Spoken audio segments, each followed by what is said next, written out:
He stood silent outside Buckingham Palace, scars curling across half his face like melted glass. Tourists pointed, a few laughed, one even called him the cursed one. Christ, did someone forget to iron his face? The laughter that followed cut through the morning air like broken glass, and when the guardsman shifted his rifle, his sleeve pulled back just enough for a veteran in the crowd to see the unique tattoo on his wrist, and then everything stopped, because that wasn't just any ink. It was the mark of a unit that wasn't supposed to survive. And the man they mocked was the one who did. Want to know what happened when the truth came out in front of everyone? Hit subscribe and tell us where you're watching from. Let's begin. The October morning hung over London like wet wool, all grey skies and dampness that settled in your bones. Wellington Barracks hummed with quiet efficiency, boots on cobblestone, muffled voices from the guardroom, the distant rattle of ceremonial equipment inside the changing room. Guardsman Nathaniel Harrow pulled his red tunic straight for the third time, muscle memory from 2 decades of precision. The mirror showed what it always showed. A man divided. The left side of his face could have belonged to any soldier. The right side told a different story entirely. The scars started below his right. Iron tracked down across his cheek and neck like a map of hell. Burn trauma, healed but never hidden. The kind of damage that made children stare and adults look away. Twisted skin pulled tight in places, a patchwork of survival he'd worn for 15 years.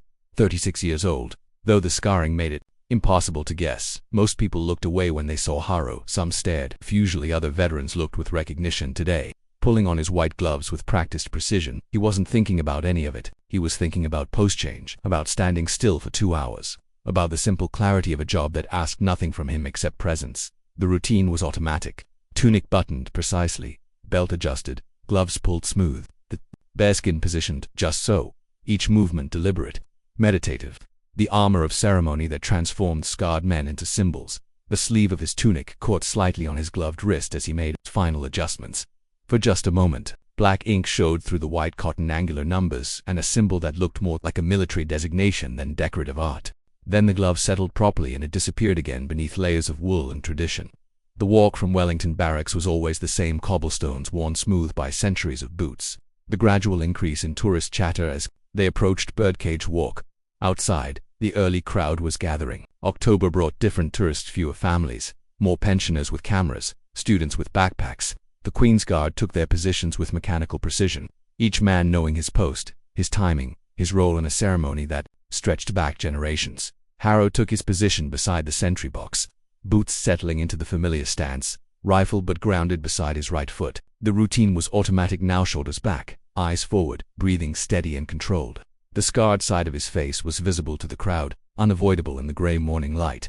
20 years of service had taught him to stare through people rather than at them, to find a point in the middle distance and hold it regardless of what happened in front of him. The first tourists began to gather, drawn by the spectacle of men in red standing perfectly still.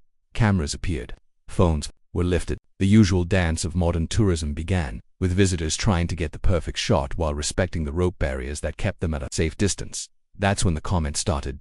Tourists, maybe 22 or 23, stood against the rope, a barrier with coffee cups steaming. University students, expensive coats, confident voices, casual entitlement. The boy, Callum, nudged his girlfriend and nodded toward Harrow.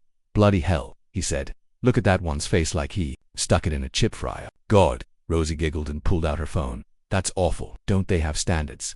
"Maybe he's why they wear those big hats," Callum said, grinning. "Hide the damaged goods." A few tourists glanced over. An elderly couple looked uncomfortable and moved away.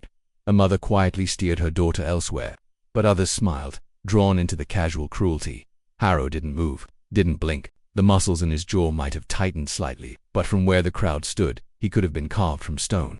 This wasn't his first encounter with public mockery. Probably wouldn't be his last. The uniform came with a target, painted on your back, and the scars just made it bigger. Imagine having to stand there all day knowing everyone's looking at you like that, Rosie said, holding up her phone to record. "Poor bastard probably wishes he'd died instead of ending up like that." More laughter rippled through the small group that had gathered around them. Someone mentioned Halloween. Someone else made a joke about horror films and makeup effects, the kind of casual cruelty that spreads through crowds like wildfire, each person thinking they're just adding a bit of harmless fun to someone else's suffering. But not everyone was laughing. Further back, Gerald Witt, 71, sat with grey hair, buzzed military short. Despite 2 decades in civilian clothes, his posture was unconsciously perfect, shoulders back, spine straight, hands clasped behind his back. Witt had been Royal Engineers 3 tours in Afghanistan, 2 in Iraq, 1 in a place that still didn't appear on maps. Now he came to the palace most mornings for the quiet, for the reminder that some things still mattered. He was watching Harrow with intensity. Something about the way the guardsman held himself, something about the scars, not just their presence, but their pattern. Burns like that came from explosions, from fuel fires that burned hot enough to melt metal. Whit had seen burns like that before in field hospitals, where the smell of antiseptic couldn't quite cover the smell of charred flesh. In the quiet wards where they sent the ones who lived, but would never look the same again. In the faces of men who'd pulled others from burning vehicles while their own faces caught fire. The crowd grew larger. More phones appeared, more comments. Callum had found his audience, each joke crueler than the last. Someone suggested taking a selfie with Freddy Krueger. Someone else wondered if the army had a return policy. The laughter that followed had an edge now. What had started as nervous mockery was becoming something harder, more deliberately cruel. And through it all, Harrow stood there, still as stone, patient as the Thames, taking every word like incoming fire, something to be endured, not responded to. His training had taught him to stand regardless of weather, regardless of provocation, regardless of anything short of a direct physical threat. Mockery didn't qualify. Neither did cruelty. But Gerald Whitt was getting angry. He watched the crowd grow bolder, watched individual voices join into a chorus of casual viciousness, and felt something old and familiar rising in his chest. Same protective fury he'd felt when green recruits were hazed beyond reason, when good soldiers were treated like expendable equipment, when the system failed the people who served it best. That's when Harrow's sleeve shifted, just for a moment. As he adjusted his grip on the rifle during a subtle position change, the white cotton pulled back from his wrist. The black ink was visible for maybe 3 seconds, not long enough for the crowd to notice. Not long enough for Callum to add it to his routine, but long enough for Gerald Whitt to see it clearly. Saber 2-4. The numbers hit him like a physical blow, followed immediately by recognition of the symbol beneath them, a stylized dagger crossed with lightning bolts, the unofficial insignia of the Special Reconnaissance Regiment's most elite route clearance unit, the men who walked point through IED fields, when even the regular special forces thought the risk was too high. Whitt's hands tightened on the bench, until his knuckles went white. His breath caught in his throat like he'd been punched in the solar plexus, because he knew what Saber 2-4 meant. He knew what those men had done in Afghanistan, and he knew why so few of them had made it home with all their pieces intact. His nephew, James, had written to him about Saber 2-4, long letters, full of admiration and terror, describing men who seemed to have a supernatural ability to find improvised explosives before they found their targets. Men who could read the landscape like a book written in death and betrayal. Men who walked into hell on a daily basis so that others could follow safely behind. James had called them legends, ghosts, the kind of soldiers that other soldiers told stories about in the dark hours before dawn. And now, one of them was standing 50 feet away taking abuse from tourists who wouldn't last 5 minutes in the world he'd come from. Whitt stood slowly, moving through the crowd with purposeful stride. The crowd parted without really noticing him, just another pensioner with somewhere to be. But Whitt wasn't heading for the tube. He was heading for the rope barrier and for the guardsman who stood beyond it like a scarred sentinel. Behind him, Callum was still performing, still getting laughs, still making jokes about fire and faces. But Gerald Whitt wasn't listening anymore. The crowd parted without really noticing him. Just another pensioner with somewhere to be. But Whitt wasn't heading for the tube or the bus stop. He was heading for the rope barrier and for the guardsman who stood beyond it, like a scarred sentinel, enduring mockery with the same stoic patience he'd once used to endure enemy fire. Security officers noticed his approach and started moving in his direction, but something about his bearing, the way he carried himself, the set of his shoulders, the unmistakable posture of a man who'd spent his life in uniform, made them hesitate. This wasn't a tourist looking for a photo opportunity. This was something else entirely. Whitt reached the rope barrier and ducked under it, with the fluid motion of a man who'd spent his life ignoring rules that didn't make sense in the face of larger priorities. The security officers stopped moving, unsure whether to intervene or simply watch and wait. He stopped 3 feet from Harrow, close enough to speak without shouting, far enough away to show respect for the guardsman's position and duty. When he spoke, his voice carried the unmistakable authority of a senior NCO addressing a soldier he respected. 24, he said. It wasn't really a question, it was recognition. Acknowledgement.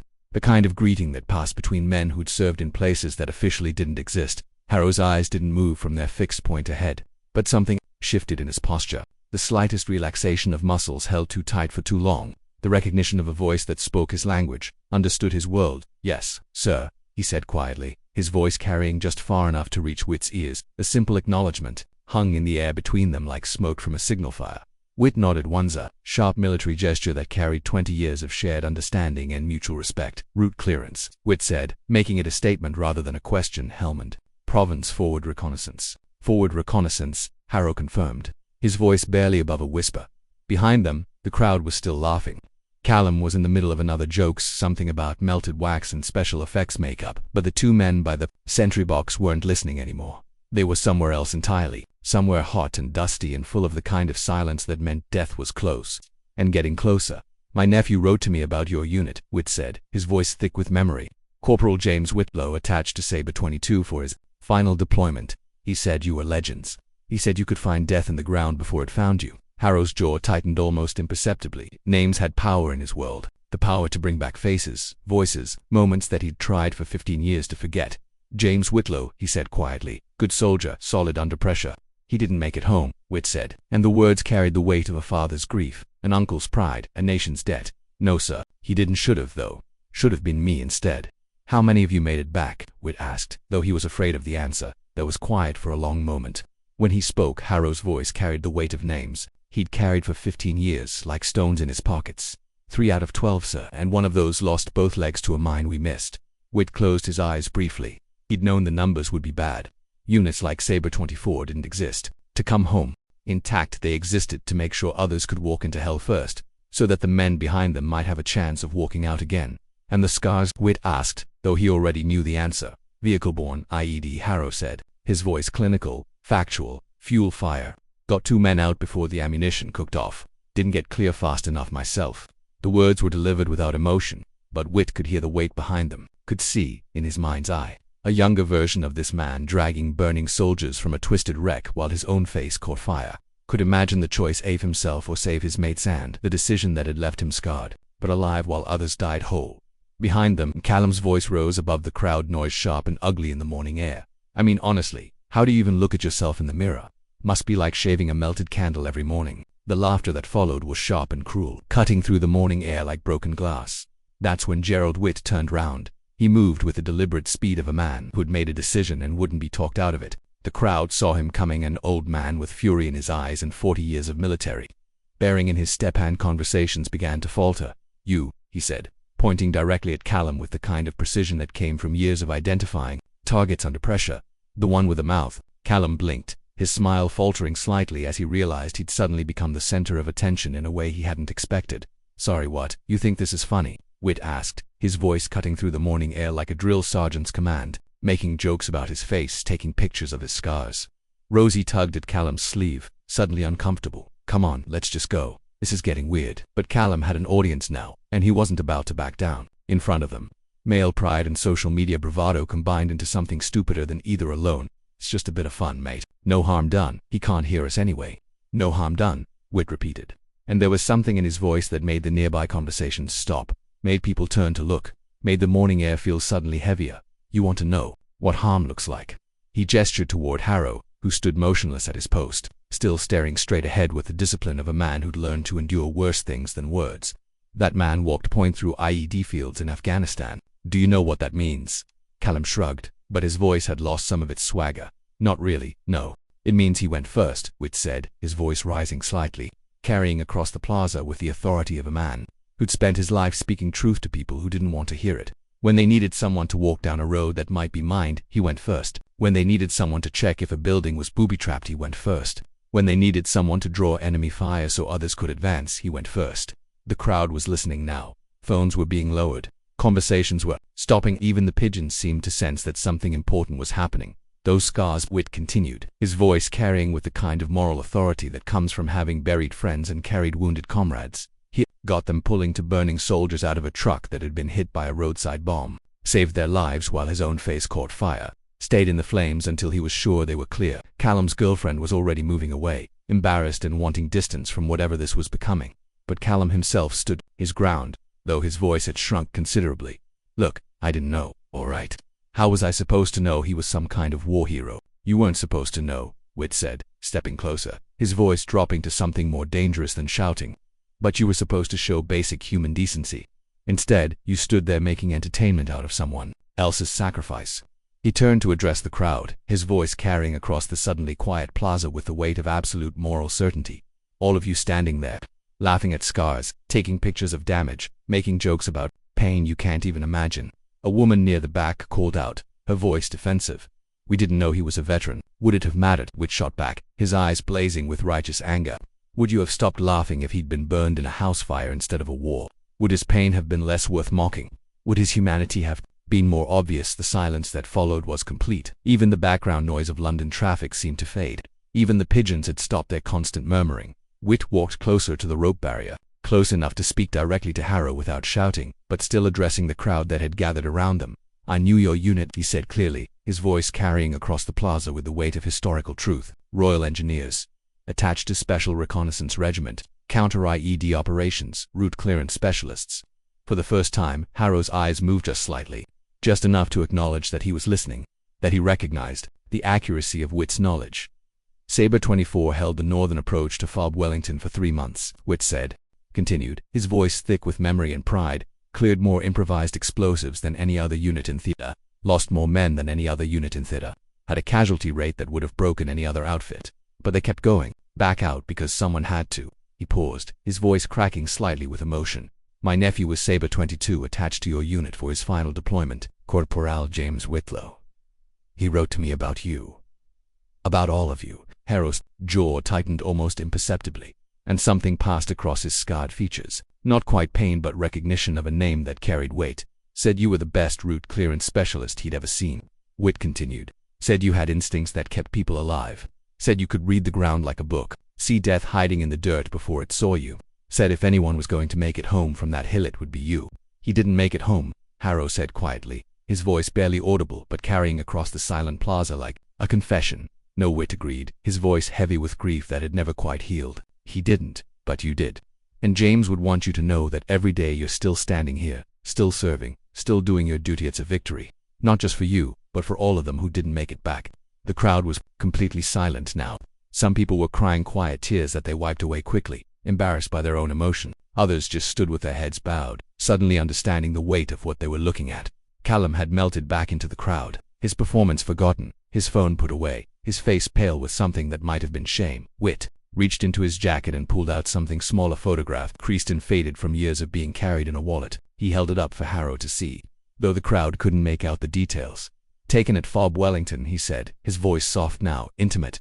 "James is third from the left, next to the man with the big smile and the Leeds United shirt." Harrow's eyes moved to the photograph, and for just a moment, his composure cracked.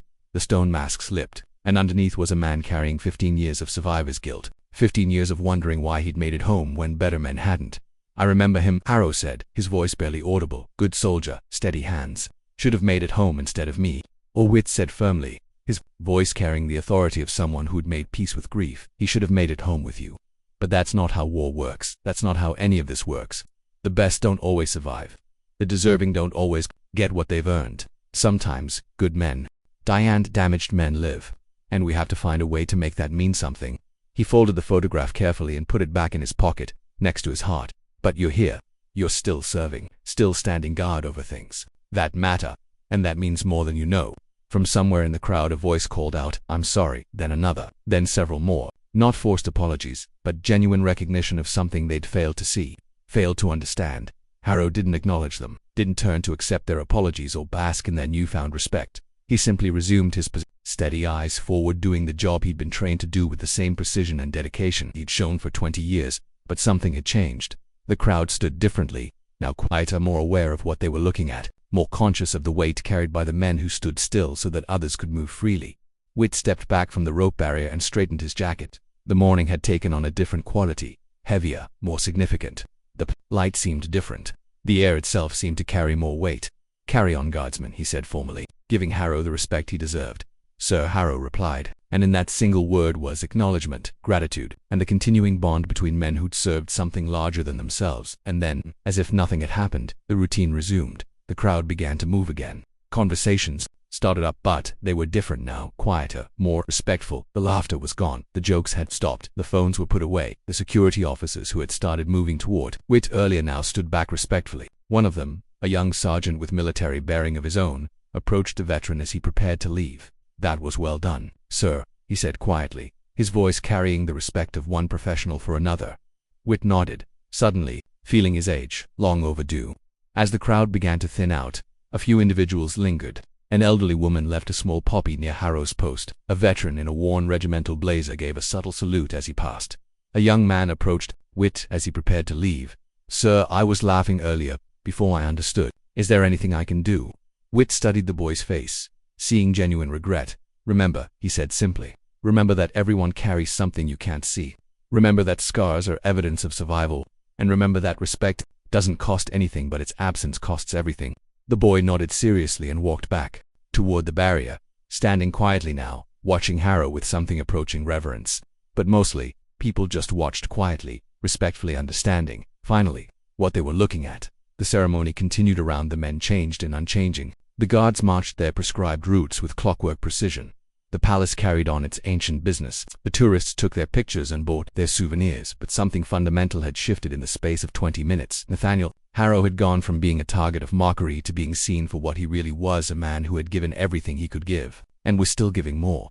Gerald Whit remained by the bench for another hour, watching the crowd, watching the guards, remembering his nephew and all the others who hadn't made it home. When he finally left, he walked past Harrow's post one more time. "James would be proud," he said quietly, just loud enough for the guardsmen to hear. "They all would be." Harrow didn't respond verbally, but Whit saw the slightest nod of acknowledgement, saw the way the guardsman's shoulders straightened just a fraction, saw the way 15 years of carrying guilt seemed to lift just slightly. As the afternoon shift prepared to take over, Harrow maintained his position until the final moment. When relief arrived, a younger guardsman with an unmarked face and eyes that hadn't seen what Harrow's had seen, he stepped back with the same precision he'd shown all day, saluted his replacement with military exactness, and began the walk back to Wellington Barracks. The crowd watched him go. No one laughed. No one made jokes about his scars or his bearing or the way he moved with the careful precision of a man who'd learned that every step might be his last. They watched with something approaching reverence, finally understanding what they had been looking at all along. Because now they knew, now they understood, that the man walking away from them had once walked into hell so others wouldn't have to, had paid the price for his service in scars and silence and survivor's guilt, but had never stopped serving, had never stopped standing guard over the things that mattered. And in the fading London afternoon, with grey clouds still hanging low over the city and the eternal dampness of October settling into everyone's bones, that seemed like something worth respecting, something worth remembering, something worth honoring with a kind of silence that speaks louder than words. Have you ever judged someone by their scars before knowing their story? Have you ever seen courage hiding behind damaged strength, wearing the mask of survival? Share this with someone who needs to understand that heroes don't always look like the movies taught us they should. That sometimes the strongest people are the ones who bear their wounds openly, who stand guard despite their pain, who to serve something larger than themselves even when the world doesn't recognize their sacrifice. Hit that subscribe button if you believe that respect is something we owe each other, not something we earn through perfection, and ring the notification bell so you never miss a story that matters. Tell us in the comments where you're watching from, and whether you've ever seen quiet courage that went unrecognized, whether you've ever witnessed the moment when understanding replaced judgment, when respect replaced mockery. More stories are waiting for you on the screen right now. Stories of people who served, who sacrificed, who stood firm when everything around them was falling apart. Choose one, and we'll see you tomorrow.